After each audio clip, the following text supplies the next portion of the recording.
There's a lot going on in my head. There is so much noise. Sometimes it's good to take a step back and to make myself a tea, to remind me how simple everything can be.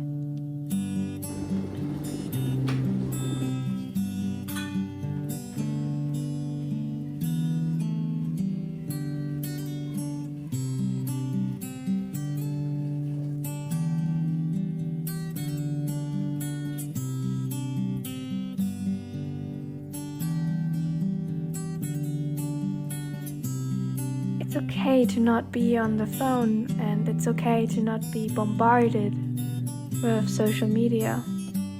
And it's actually good. It's nice to drink a tea, and it's nice to breathe the air.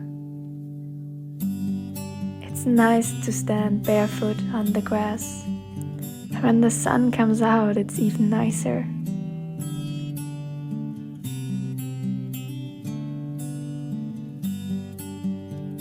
We have to learn to take our time and to appreciate the moment. I want to invite you to go out in the nature, to be barefoot, to take a deep, deep breath, and to enjoy the moment. Allow yourself to calm down. Thank you for your time. If my content resonates with you, visit my website emilyjunker.com to explore more of my journey and insights.